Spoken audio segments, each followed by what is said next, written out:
ఇది చాలా interesting question. NDA అభ్యర్థికే చంద్రబాబు గారైనా పవన్ కళ్యాణ్ గారైనా వైసీపీ అయినా అందరూ కలిసి మద్దతు ఇస్తున్నారు. ఒక్కొక్కరి గురించి మాట్లాడదాం. ముఖ్యంగా తెలుగుదేశం పార్టీ ఎన్డీఏ అభ్యర్థికి మద్దతు ఇస్తున్నాం, ఎందుకు ఇవ్వకూడదు, మాది మిత్రపక్షం కదా అంటున్నారు.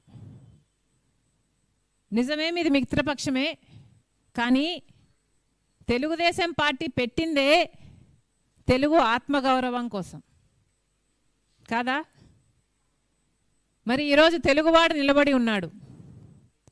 మరి ఈరోజు తెలుగు జాతి పక్షాన నిలబడాలని మీకు ఎందుకు అనిపించటం లేదు?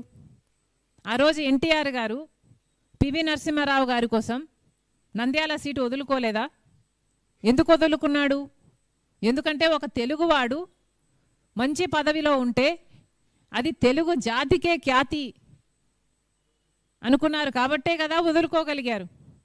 మరి ఈరోజు తెలుగు తమ్ముళ్ళు తెలుగుదేశం పార్టీ ఎందుకలా ఆలోచించటం లేదు? అంటే ఈరోజు తెలుగు జాతి కంటే బీజేపీ ఖ్యాతే మీకు ముఖ్యమా?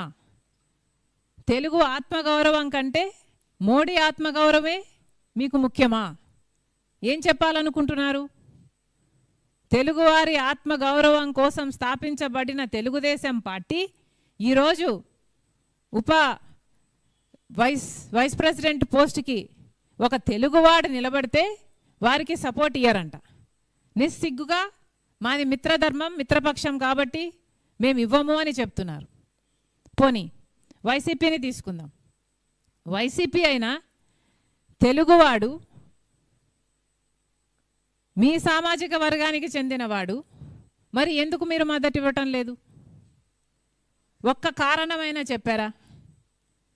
మోడీ గారి దత్తపుత్రుడు జగన్మోహన్ రెడ్డి గారు అన్న విషయం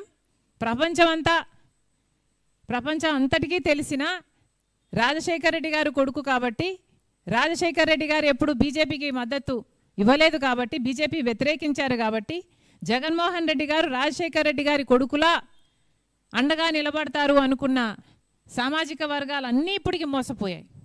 కానీ జగన్మోహన్ రెడ్డి గారు నిజంగానే మోడీ గారికి దత్తపుత్రుడు అనడానికి ఇది ఒక నిదర్శనం కాదా?